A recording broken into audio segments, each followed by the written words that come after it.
Sin duda alguna, uno de los principales puntos desde el punto de vista financiero para tratar de encadenar una negociación hacia futuro en la realización de una fusión o de un clúster es verificar esa parte de los proyectos de inversión. En las sesiones anteriores hemos hablado de qué manera el proyecto de inversión llega a fortalecer la toma de decisiones para que podamos realizar una fusión adecuada en el sentido de poder ir generando una cantidad cada vez mayor de consumidores hacia nuestro producto o nuestro servicio.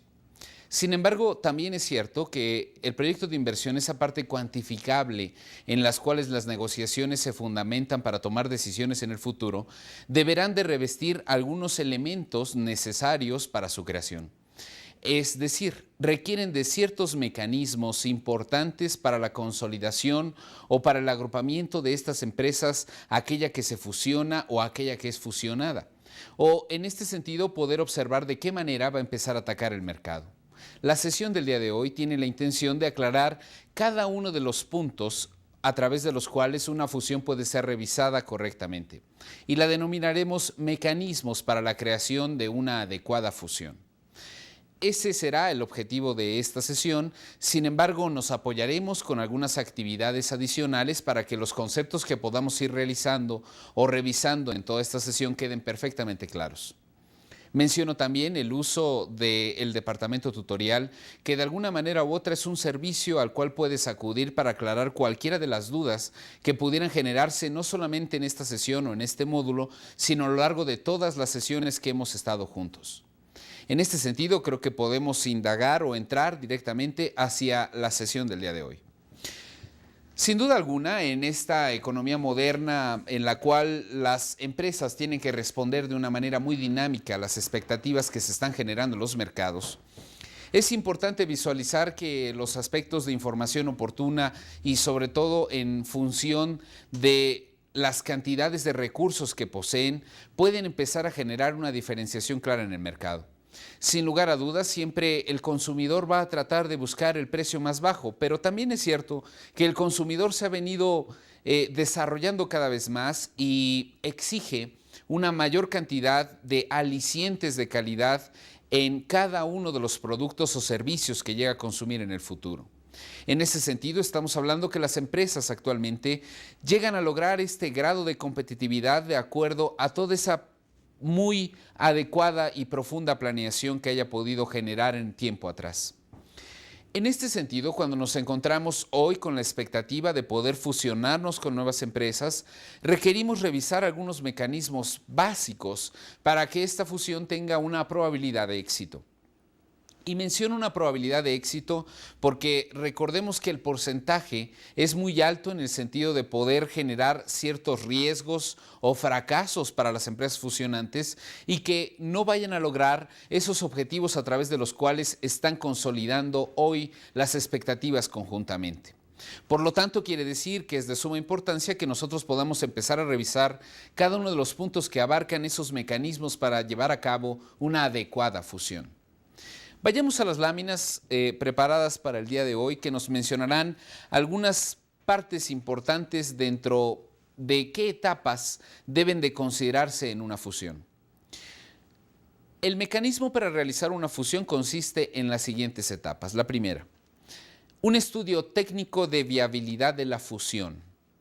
Los aspectos clave que se analizan y se evalúan en el estudio técnico de viabilidad de un proyecto de fusión son los siguientes. 1. El reparto de capital social de la empresa fusionante.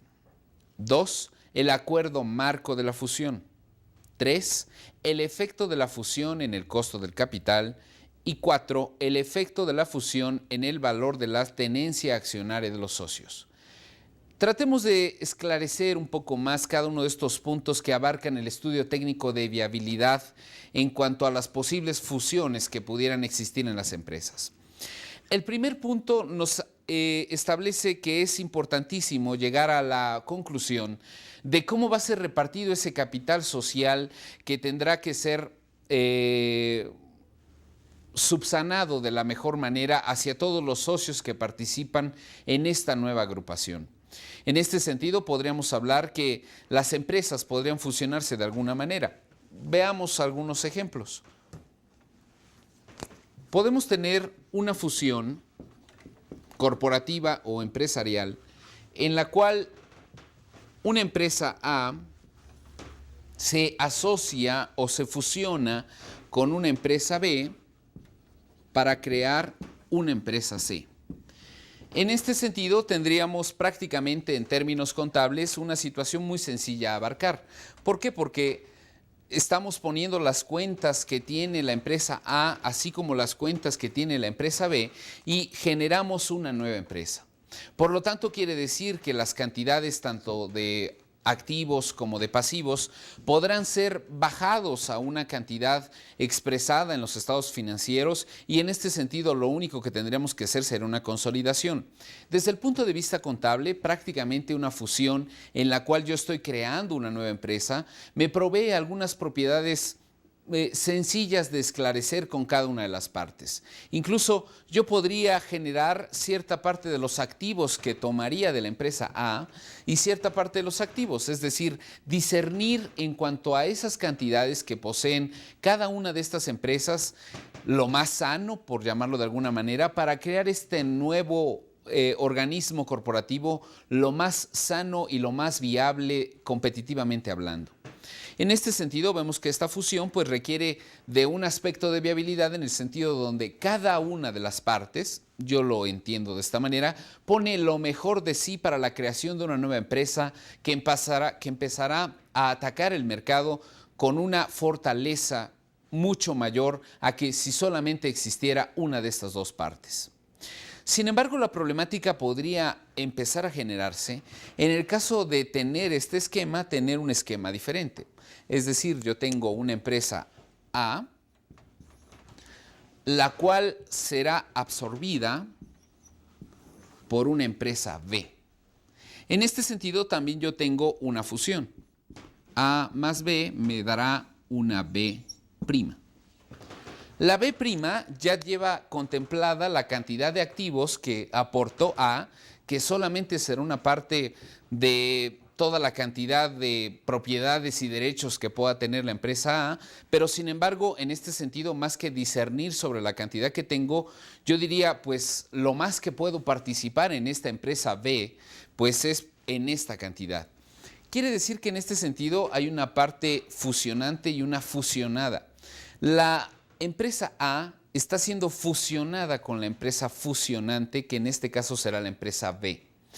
Cuando estamos hablando de una fusión en estas características, sí tendríamos que hablar claramente en dónde quedarían las aportaciones de capital que realizaron cada una de estas empresas, pero sobre todo la empresa A.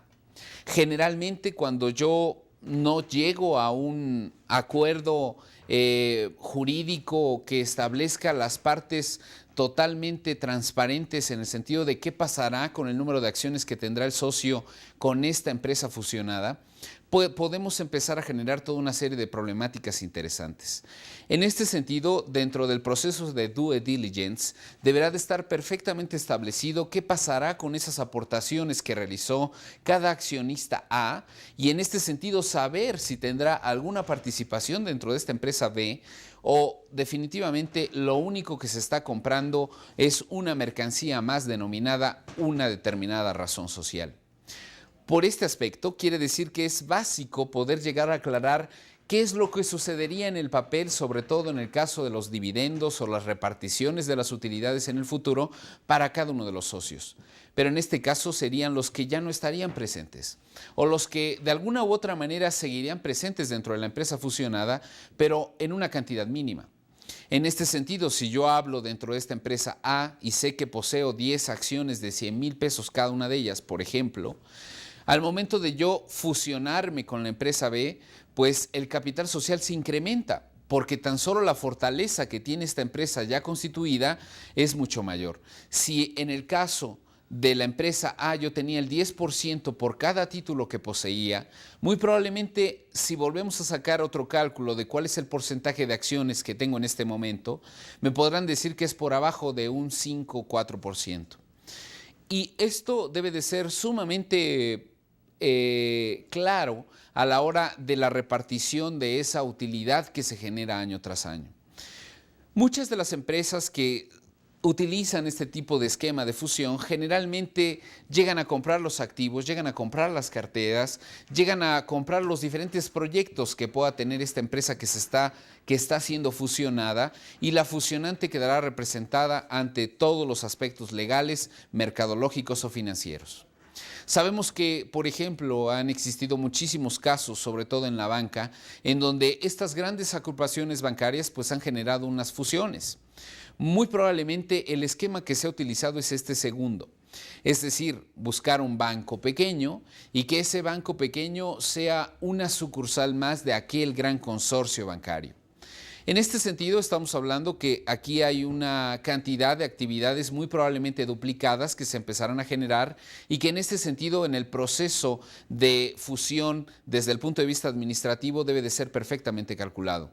Desde el punto de vista de las finanzas, esto es básico, ya que cada una de las personas que tenga que salir para evitar esa duplicidad de funciones estará representando una cantidad de dinero líquido que tendrá que pagarse en un periodo de tiempo muy corto.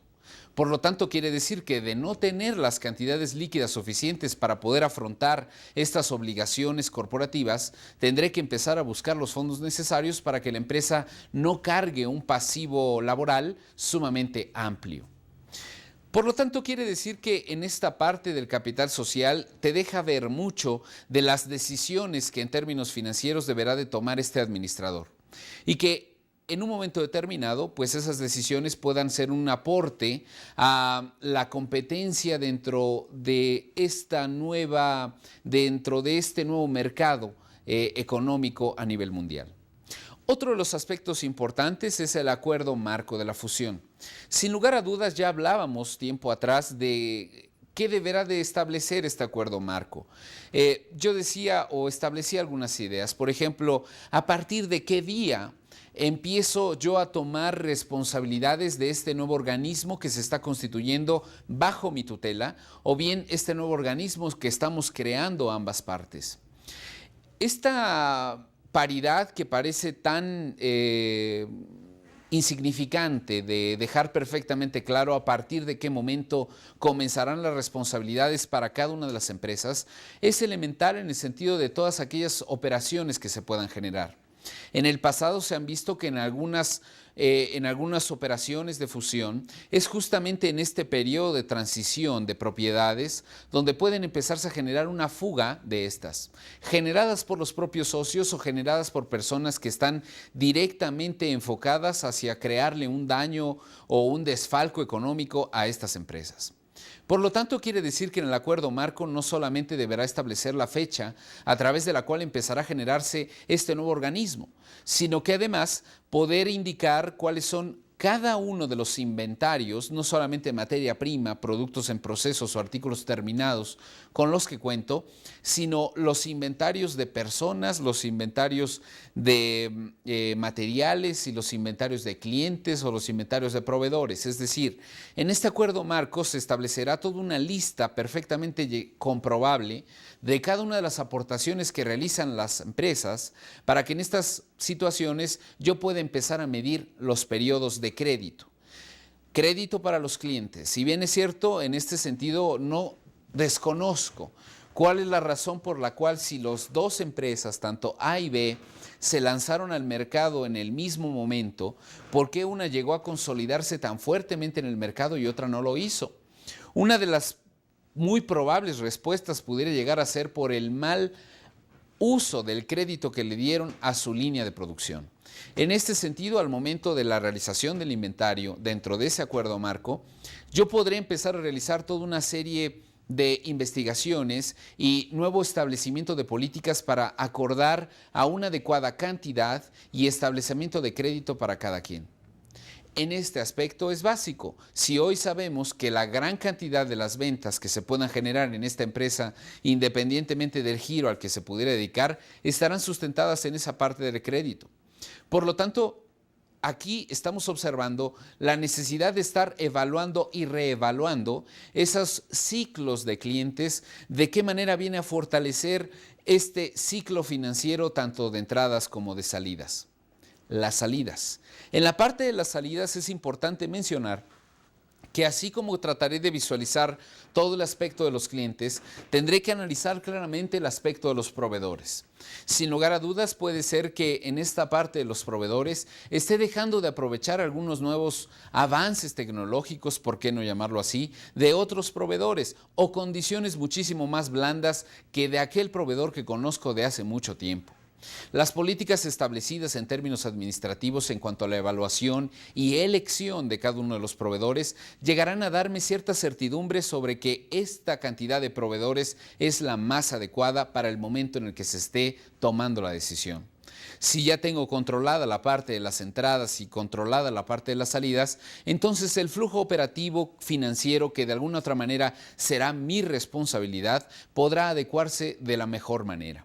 En este aspecto, la única situación que me puede dar un arranque sobre la posibilidad de tomar decisiones sobre esta cantidad de insumos que yo poseo hoy es justamente ese acuerdo marco.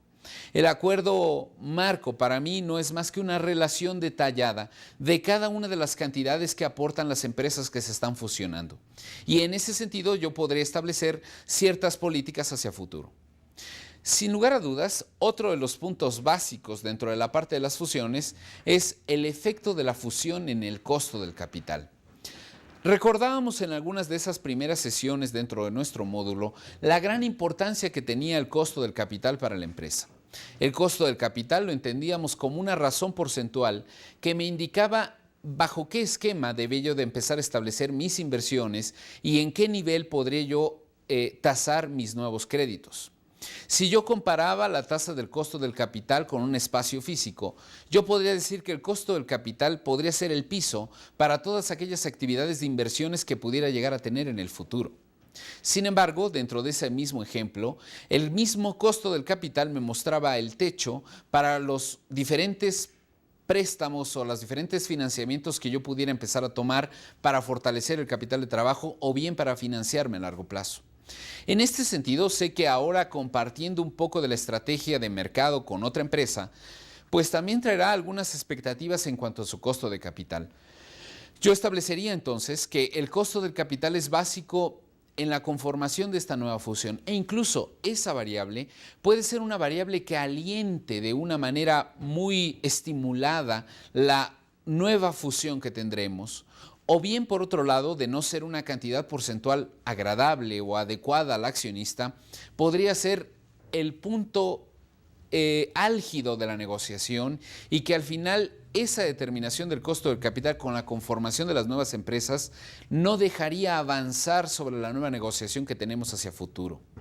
En este aspecto, el conocer adecuadamente bajo qué niveles se quedará el costo del capital es básico para que yo pueda empezar a tomar decisiones otra vez, pero además de ello para saber si adopto la cantidad de actividades que hoy la fusión me estará encaminando a desarrollar. Otro de los aspectos importantes dentro de este estudio técnico de viabilidad es el efecto de la fusión en el valor de la tenencia accionaria de los socios. Ya hablábamos hace un momento qué pasaría con esos accionistas que llegan a tener un gran porcentaje de una empresa pequeña, pero que a la hora de realizar una fusión, pues lo más que pueden abarcar es muy probablemente ejercer su derecho de voto más no de voz. Es decir, ya no toman decisiones dentro de la organización, dado el minúsculo porcentaje de acciones que tienen en esta nueva empresa. Por lo tanto, quiere decir que esta parte de los porcentajes, en cuanto a la tenencia accionaria que yo voy a tener dentro de esta nueva empresa, son básicos para identificar si la actividad que yo tendré que involucrar hacia el futuro es positiva o si esa actividad debería detenerse antes en una consolidación estratégica de cómo llegar a conformar ese nuevo capital social. Sin duda alguna, una de las recetas que más funcionan y en este sentido llamo recetas porque habrá que analizarla antes de poderla aplicar a cada uno de los nichos que nosotros tenemos o que nosotros estamos observando. En este sentido, esa receta habla de la posibilidad que debe de conservarse el aspecto de prestigio o antigüedad, o hablando en términos contables, ese crédito mercantil que pueda tener la empresa. Sin duda alguna, muchas de las empresas, el valor generado que han tenido a través del tiempo es la permanencia en el mercado. Eso le ha generado una plusvalía y un valor prácticamente indescriptible e impagable a los ojos de las personas que quisieran llegar a comprar una u otra empresa. Si hoy nos pusiéramos a pensar cuánto llegaría a costar la marca Nike, Coca-Cola, etcétera, veríamos que toda la cantidad de pasivos, toda la cantidad de activos que pudiera tener esta empresa, solamente sería una parte minúscula de lo que realmente conforma el prestigio y el establecimiento de esa empresa a través del tiempo. Por lo tanto, que en esta parte, pues yo diría que los más beneficiados dentro de estos accionistas nuevos para la idea de la nueva fusión deberán de ser aquellos que ya llevan cierta permanencia en el mercado. Establecer ciertas condicionantes preferentes hacia las nuevas acciones o bien llegar a establecer la posibilidad de cobrar una mayor cantidad o una doble tasa de dividendos al término del año. En este sentido, pues esta parte del acuerdo marco en cuanto a de qué manera participaré yo dentro de las utilidades dentro de esta empresa fusionada es básico para poder estimularme en las actividades que empezaré a llevar a cabo a partir de mañana. A partir de la fecha que indica el acuerdo marco y que en este sentido yo pueda empezar a generar toda una sinergia de actividades que al final tendrán como resultado un éxito financiero básico para la empresa. Sin duda alguna, el aspecto de viabilidad es elemental, por eso lo marco como un primer punto. Pero hay otros elementos sumamente interesantes a dialogar. La lámina número 2 nos habla de otros mecanismos. Por ejemplo, nos menciona la posibilidad de qué sucede en el proceso de la búsqueda de candidatos. Candidatos, en este sentido, aparte de que la palabra es famosa en los periodos electorales, tiende a ser los candidatos para las nuevas fusiones. ¿Quiénes pueden ser aptos para poder fusionarme, independientemente del esquema que yo busque? Es decir, fusionarme con una empresa o fusionar a una empresa. O bien conformar los dos una nueva organización que pueda ser partícipe de las mejores condiciones del mercado que cada uno de nosotros posee. En este sentido, creo que la búsqueda de candidatos es elemental para que yo pueda llegar a establecer una garantía de que los puntos anteriores pueden ser viables o no. Es decir, si yo no tengo perfectamente claro de dónde provienen estos candidatos para mi posible fusión, seguramente el estudio de viabilidad tendrá un resultado no deseado. Y al final, pues la cantidad de tiempo, dinero y esfuerzo invertido en esta investigación puede ser una cantidad sumamente onerosa para las personas que están buscando uno u otro candidato. Quiere decir que requerimos de una fuente de donde puedan empezar a salir los más calificados candidatos. Con esto no estoy desacreditando o discriminando a aquellos candidatos que pudieran ser viables en un momento determinado, dado el nivel de conocimiento que posean y que podemos acercarnos a ellos como unos accionistas industriales o aquellos accionistas que de alguna otra manera siempre han estado enfocados a un determinado mercado, pero que en este momento quieren ampliar su línea de producción y toca pues que nosotros comandemos una fusión directamente con ellos y que en otros mercados podamos ser incluso hasta competidores. En este sentido no los estoy discriminando, sin embargo, una guía muy elemental para buscar estos candidatos podrían ser las siguientes. Las principales fuentes donde se pueden buscar candidatos para una fusión son 1. Los bancos, 2. Las casas de bolsa y 3. Las empresas de ingeniería financiera. Hablemos de cada uno de ellos. El primer candidato que yo voy a tratar de buscar es un banco y que en este sentido no estoy mencionando que sea una banca múltiple o pudiera llegar a ser una banca incluso de desarrollo.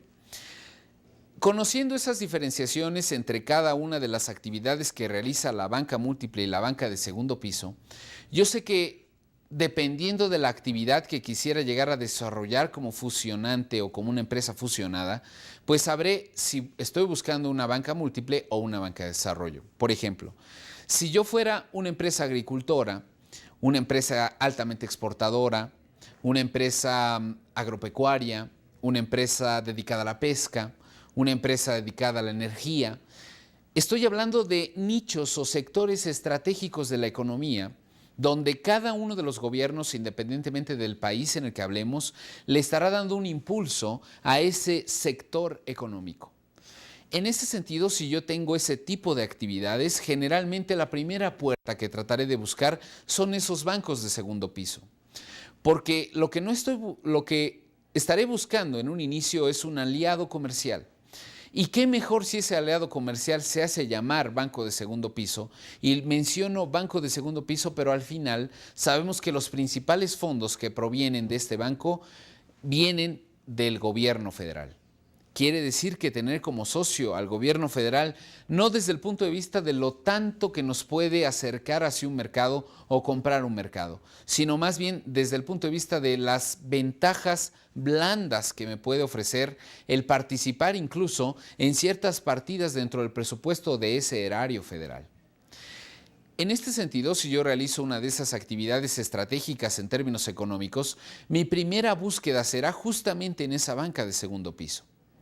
Pero si yo me dedico a otras actividades o incluso dentro de estas mismas, pero yo ya he empezado a generar ciertas relaciones con una banca múltiple, hoy les debo dinero y esa cantidad de deuda que yo poseo es prácticamente asfixiante por el nivel de tasas o por el nivel de condiciones de crédito que firmamos tiempo atrás, probablemente él pueda ser un buen candidato para una nueva fusión. No solamente a través de la fusión, el banco podría sentirse sumamente tranquilo de que las cantidades prestadas tiempo atrás tendrán seguramente en un futuro una devolución, pero que además de ello, pues estar participando en ciertos nichos de mercado a través de estos recursos que él está tratando de colocar. Quiere decir que esa banca de segundo piso también es muy recomendable, no solamente cuando se tiene esa relación anterior con la banca, sino que en el futuro sabemos que un banco, al final del país a donde proceda, está encadenado a todo un sistema financiero global.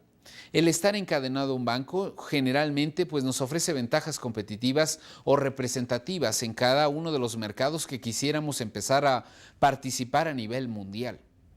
Esta situación de ser partícipe de los bancos pues me daría un aval prácticamente fidedigno y además de fidedigno sumamente viable para las cantidades de crédito que yo quisiera obtener.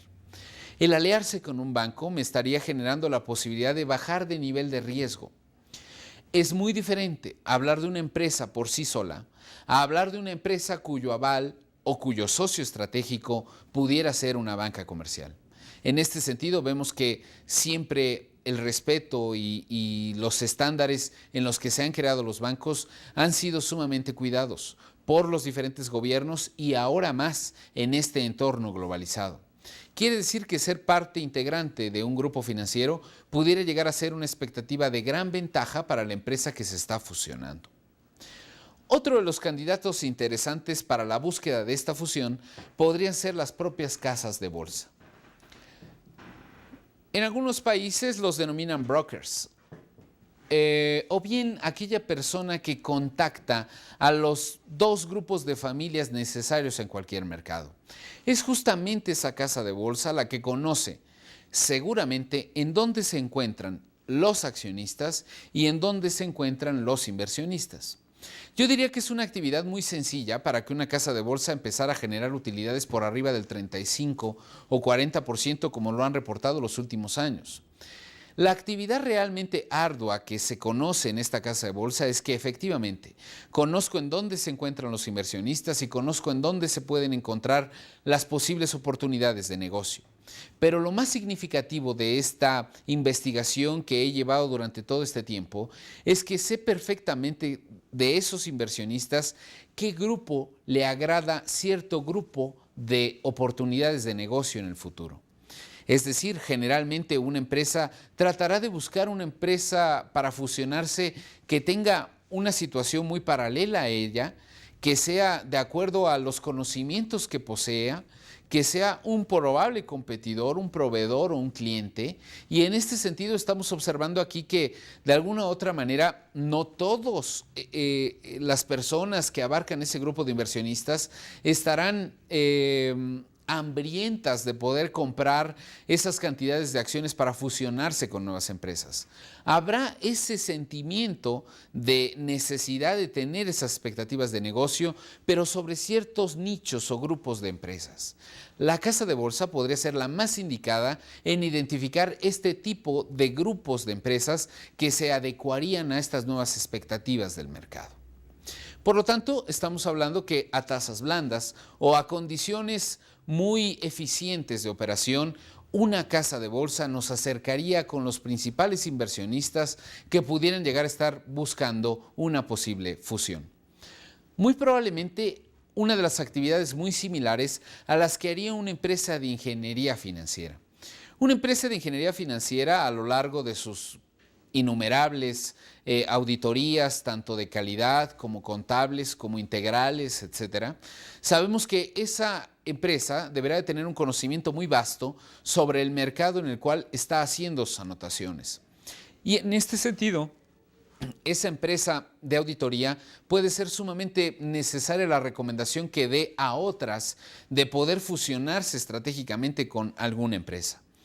El acercarse a las empresas de ingeniería financiera pudiera darnos la posibilidad de crearnos un amplio campo de posibles inversionistas para buscar esta nueva fusión. O bien, el que nos pueda acercar hacia algunas formas de cómo preparar mi empresa, no solamente a través del proceso de due diligence, sino cómo poder preparar la empresa para que se vea de una manera sumamente llamativa al mercado. Con esta idea estoy rescatando la parte de el maquillaje de las empresas. Y aquí este término no es negativo para las organizaciones. Y si no, veamos quién se maquilla. Generalmente aquella persona que se maquilla está buscando que realce sus atributos. Al momento de realzar sus atributos está generando lo mejor de ella para poderse bien ante una sociedad. En este sentido, la organización, al momento de maquillarla, lo que estamos tratando de destacar es resaltar esos atributos competitivos que están dejando una diferenciación en el mercado. Por lo tanto, quiere decir que este maquillaje del cual las ingenierías o las empresas de ingeniería financiera son expertas, pues tiene mucho que ver con los grados de certidumbre y niveles de riesgo controlados que puedan tener cada organización. En este sentido, si nos acercamos a las empresas de ingeniería financiera, ya sea para proponerle mi empresa como una posible fusión o una búsqueda de qué manera podría fortalecerme yo mismo para poder buscar en el futuro una posible fusión. En este sentido, tendríamos que hablar ya de algunos temas muy importantes que abarcan este inciso A y este inciso B. Yo quisiera que regresáramos sobre ellos, hiciéramos una reflexión sobre cada uno de los puntos y que regresáramos a terminar esta parte de los mecanismos para una adecuada fusión. En un momento te espero.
El objetivo de cada una de las sesiones de actividad de aprendizaje es para poder aclarar estos puntos que han quedado un poco débiles a la hora de la exposición normal. En este sentido, yo sí te ruego que vayas a esas actividades de aprendizaje y que en este sentido puedas buscar la fortaleza de tus conceptos para que puedas presentarlo más adelante. Hablábamos sobre estos mecanismos que eran necesarios antes de cualquier realización de fusión y mencionaba yo que sin ser una receta de cocina, porque tendrán que adecuarse a las necesidades, el momento y el lugar en donde pudiéramos estar llevando a cabo la fusión, sí son de consideraciones sumamente importantes y relevantes el hecho de que podamos visualizar qué puntos llegar a analizar o después del paso 1, qué deberíamos de hacer en ese siguiente paso. El siguiente inciso nos habla de la evaluación de los prospectos.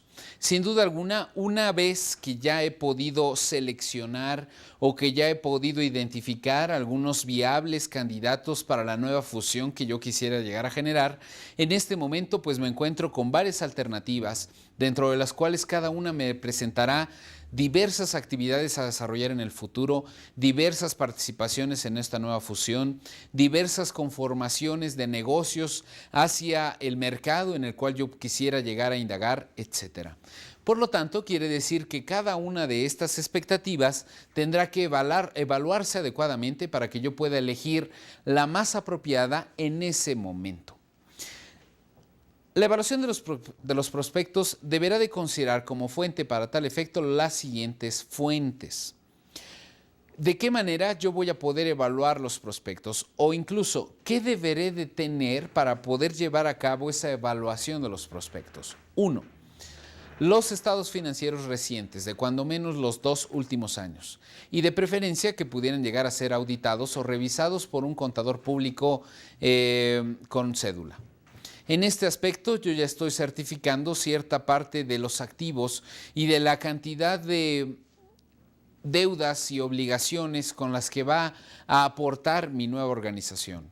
Por lo tanto, a través de estos estados financieros que yo a su vez usaré para poder obtener toda una cantidad de razones financieras simples o bien unas razones financieras que me pudieran llegar a proyectar la posibilidad de encontrar cierto negocio o recuperación de esta acción, me genera pues una gran tranquilidad el hecho de saber de que la empresa pues ha sido sana. Esto podrían pensar algunas personas, pero también otras personas, esta cantidad de sanidad en la empresa no les importa tanto como la posibilidad de tomar los activos y prácticamente tirarlos. Es decir, en este sentido, llevar a cabo una fusión que me permita tomar esta empresa y aniquilarla en cuanto a las cantidades de activos y pasivos que pudiera llegar a tener. Efectivamente, una fusión. Por lo tanto, quiere decir que no sé si hable de aspectos de sanidad, de fortaleza de la organización o de la debilidad que pueda llegar en esta empresa y que de alguna otra manera para mis fines deberá de ser lo más apropiada posible. Punto número 2.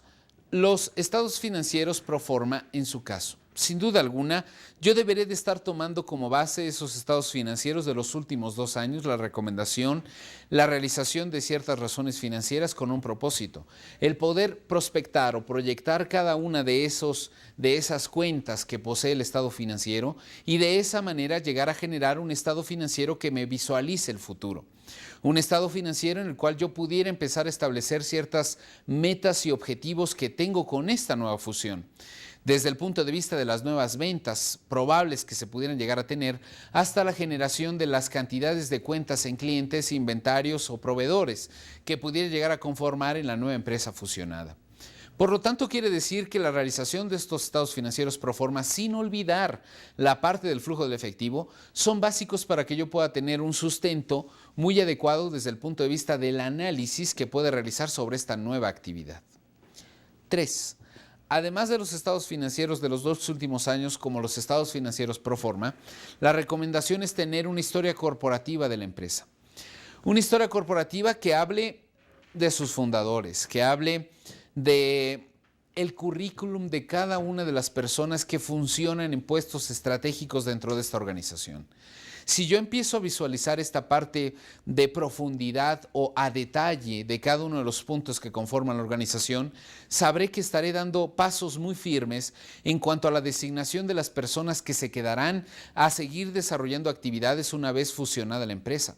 O bien, poder comenzar a pensar de cuáles serán los mecanismos estratégicos a través de los cuales yo podré empezar a quitar a ciertas personas que en este momento, de acuerdo a las nuevas expectativas del mercado o que de acuerdo a los nuevos horizontes que pueda tener esta organización, no entran dentro de los planes de esta empresa.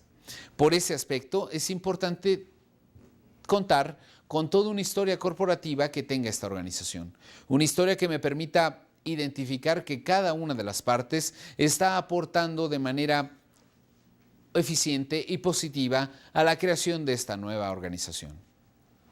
Otro de los puntos básicos es la trayectoria profesional de accionistas y ejecutivos, que prácticamente ya lo comentábamos, esta generación de liderazgos informales que se han creado en la organización, básicos para que yo pueda empezar a establecer la nueva estrategia comercial que pudiera tener esta empresa.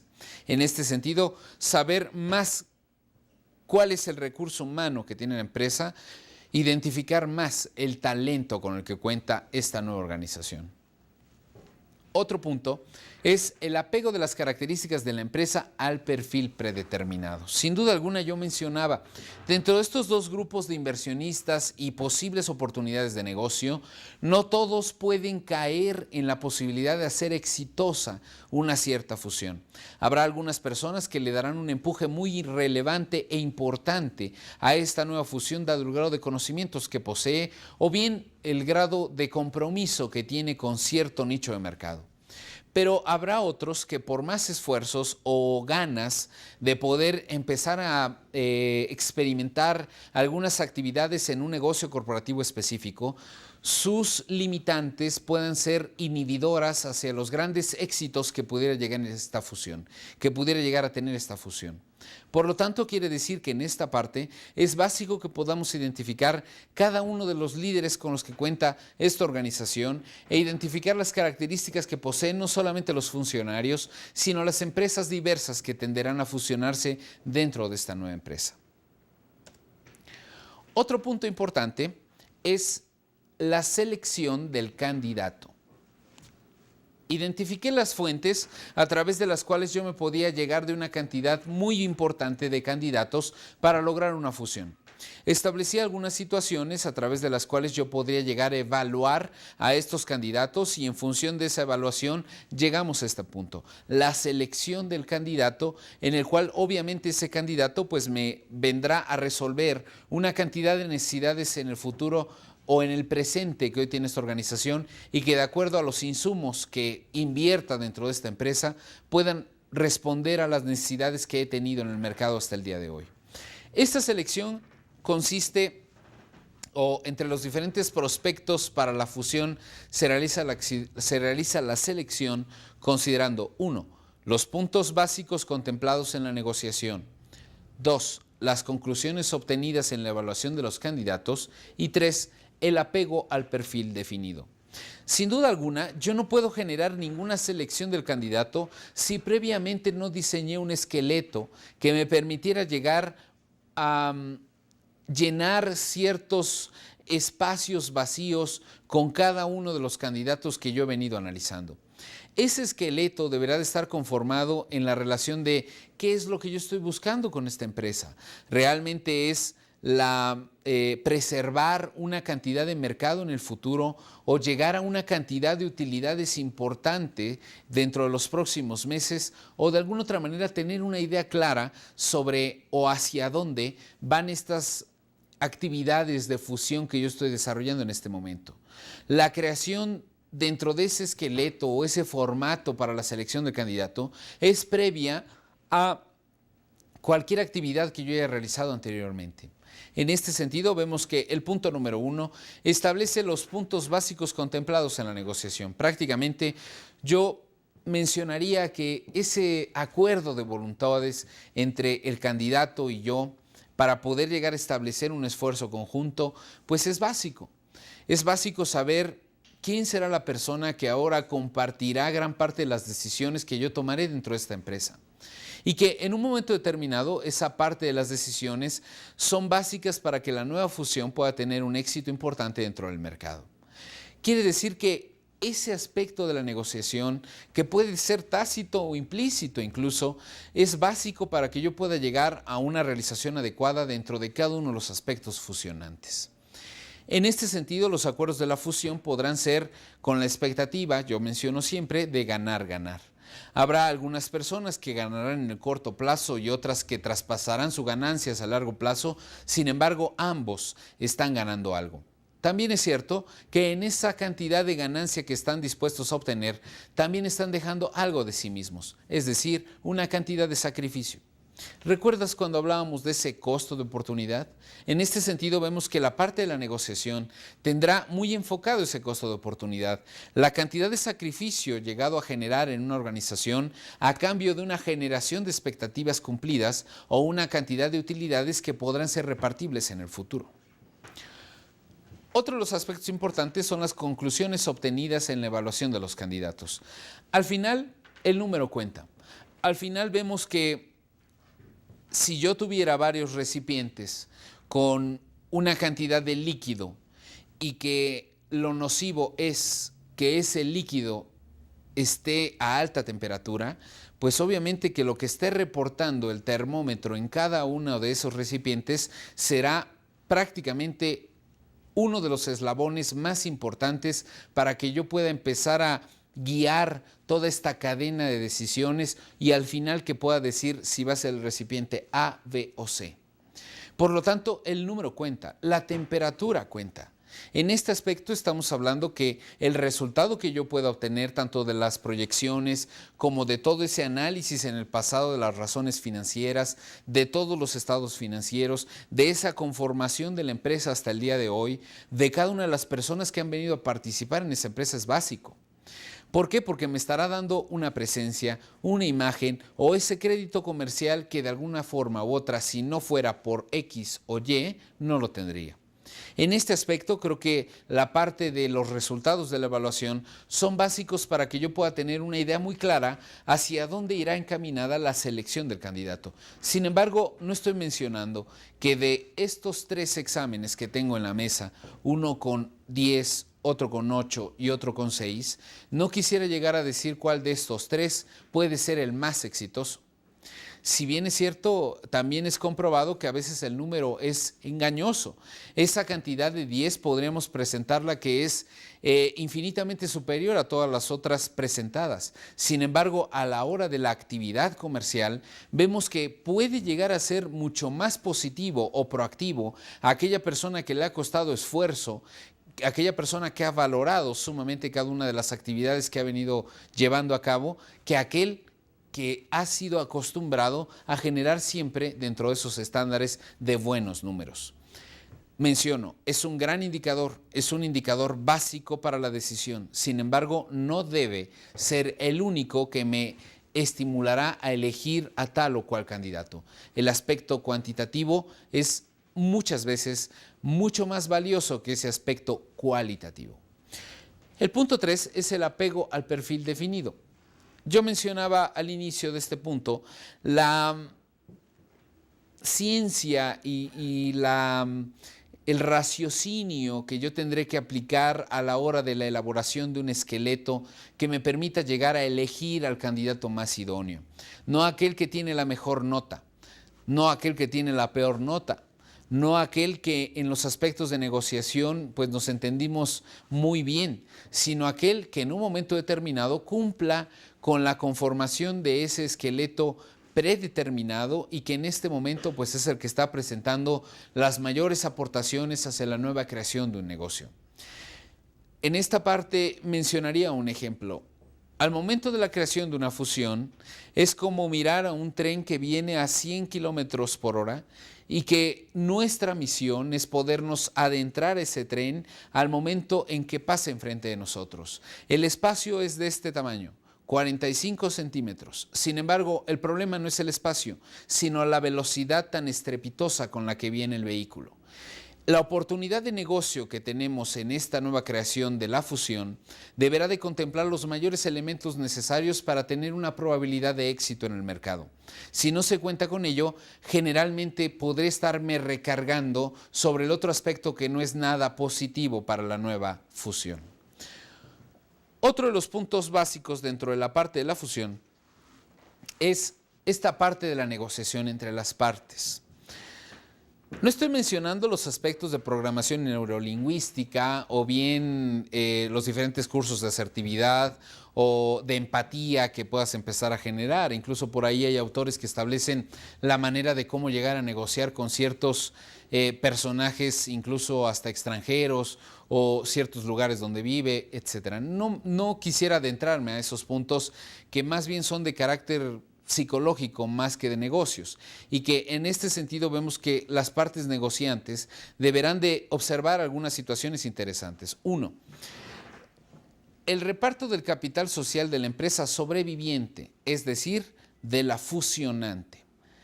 En este sentido, estamos hablando de, volviendo a tocar ese primer punto del que hablábamos al inicio de la sesión, es básico identificarle a este socio qué es lo que va a pasar con su nuevo capital.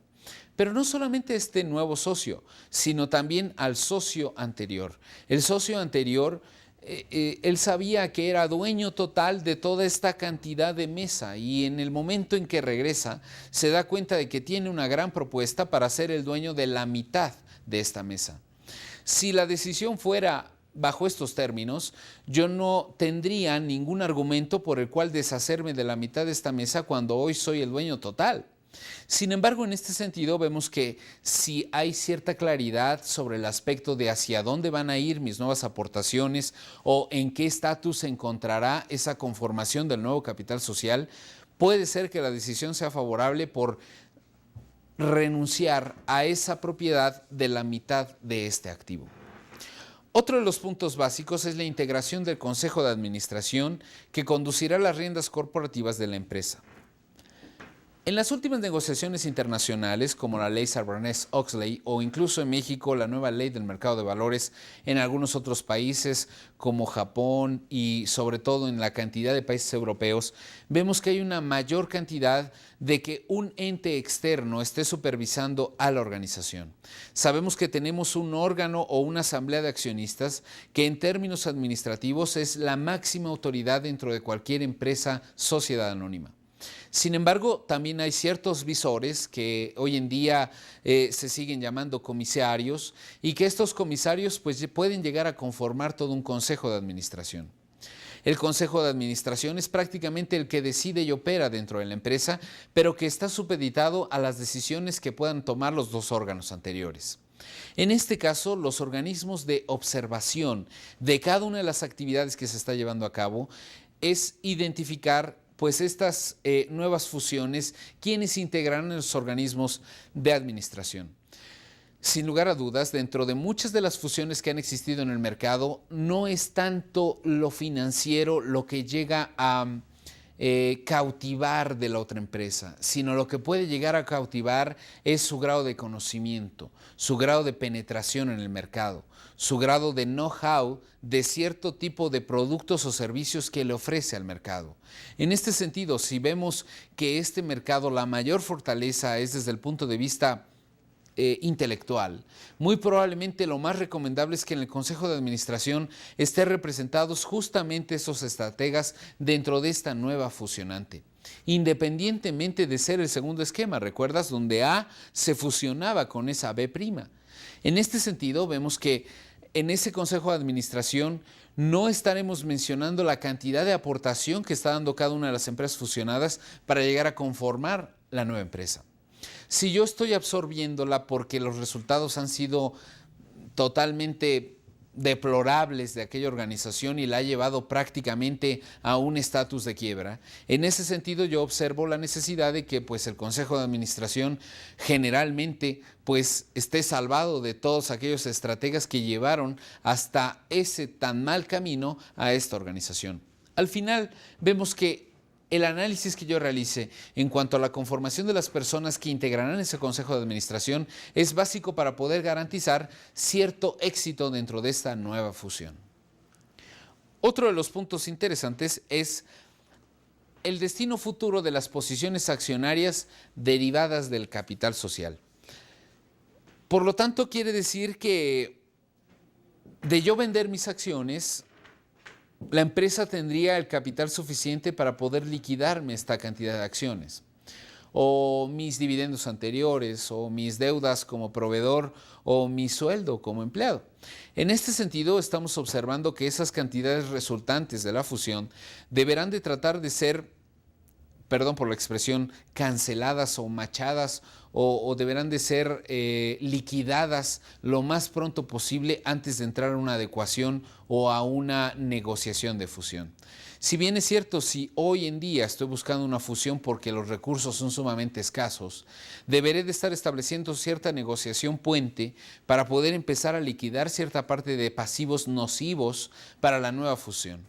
En este sentido, estamos observando que las partidas accionarias son básicas en cuanto a aclararle a cada uno de estos accionistas o socios de qué manera se le irán pagando sus aportaciones o, hablando claramente, bajo qué términos de tiempo tendrán que entrar a esta nueva sociedad sin recibir un solo centavo de las ganancias que pudiera llegar a tener esta empresa hasta que no llegue a un grado de penetración adecuado dentro del mercado en el cual se especializa.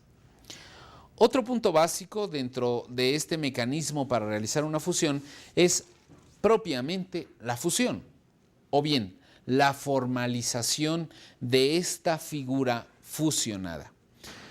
La formalización de la fusión en el acto de fusión se formalizará ante 1. Las autoridades, 2. Los acreedores, 3. Los proveedores, 4. Los clientes, 5. Los empleados. Y muchas otras más. Sin embargo, en este sentido estamos hablando de 5 figuras dentro de las empresas, tanto que se están fusionando con una nueva, así como aquella que está fusionando a otras muchas. Por lo tanto, quiere decir que cada uno de estos grupos, yo lo podría traspasar a mis términos, cada una de estas cuentas contables deberá de tener su problemática muy específica a resolver y a aclarar en qué términos quedará dado este acuerdo de fusión. En el caso, por ejemplo, de estos acreedores, los acreedores pueden llegar a establecer una negación o una negativa en cuanto a que la fusión no se esté dando adecuadamente. Es decir, ellos pueden decir que parte de la negociación no es viable y que tan solo por esta situación de acreedores insatisfechos, al final la negociación no se dé adecuadamente. ¿Alguno de ustedes reunidos aquí tiene algún impedimento para que esto se lleve a cabo? En este sentido, vemos que los acreedores pueden ser aquellas personas que pueden generar ese impedimento y que si el impedimento es de tal magnitud que no puede ser resuelto de inmediato, puede ser suficiente para que la fusión no se dé ante esas autoridades institucionales o autoridades gubernamentales que le estarán dando viabilidad a esta nueva conformación de una empresa. Los proveedores, al igual que los acreedores, tienen características sumamente interesantes en cuanto a las deudas. ¿Dónde quedará la deuda? ¿Quién me responderá por esta cantidad de recursos que yo dejé en esta organización y que ahora ya no se llama de la misma manera, pero la deuda persiste, nunca ha sido pagada? En este sentido, acreedores y proveedores tienen un peso muy similar en cuanto a la no posibilidad de la generación de esta nueva fusión. Los clientes. Sin lugar a dudas, los clientes son básicos para que podamos generarle una fusión adecuada. Si yo he venido observando que la empresa, yo como cliente, si yo he venido observando que a mí me gusta mucho la manera del servicio, cómo me lo das tú o el producto el que me entregas y que ahora a través de la fusión con la empresa más nefasta dentro de este tipo de productos, pues probablemente esto pueda ser una condicionante a perder cierta cantidad de cuota del mercado ganada con mucho esfuerzo. En este sentido, una recomendación por parte del cliente podría darle cierta viabilidad muy importante hacia la generación de una fusión o no. Otro de los puntos importantes, obviamente, son los empleados. ¿Por qué? Porque seguramente serán los primeros que empezarán a generar una sensación diferente al momento de estar fusionándose. Cierta inseguridad o cierto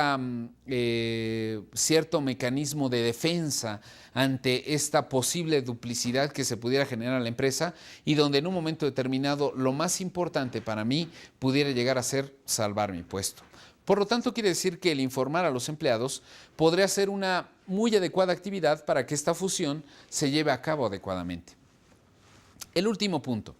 El estudio técnico de viabilidad de la fusión menciona que los aspectos claves que se analizan y se evalúan en el estudio técnico de viabilidad de un proyecto de fusión son los siguientes. 1. El reparto del capital social de la empresa fusionante. Es decir, ese punto a manera de conclusión es básico para identificar si la fusión puede ser viable o no. 2. El acuerdo marco de la fusión. Si yo no sé cuáles son las condiciones que se empezarán a generar en esta nueva fusión, puede ser que no tenga un adecuado éxito esta nueva negociación. 3. El efecto de la fusión en el costo del capital. Y 4. El efecto de la fusión en el valor de las tenencias accionarias de los socios. 4 puntos elementales que al final rescato como los más relevantes dentro de toda esta sesión, sin embargo, sin olvidar los puntos anteriores. Al final sabemos que es básico el conocer el costo del capital, el conocer de qué manera se conformará el nuevo capital social de la organización, el saber cuáles serán las partidas accionarias que vendrán a conformar esta nueva empresa y que también tener un acuerdo previo a la firma incluso de la nueva realización de la organización. Yo considero que de seguir este lineamiento nos quedaría la posibilidad de tener un buen negocio hacia futuro.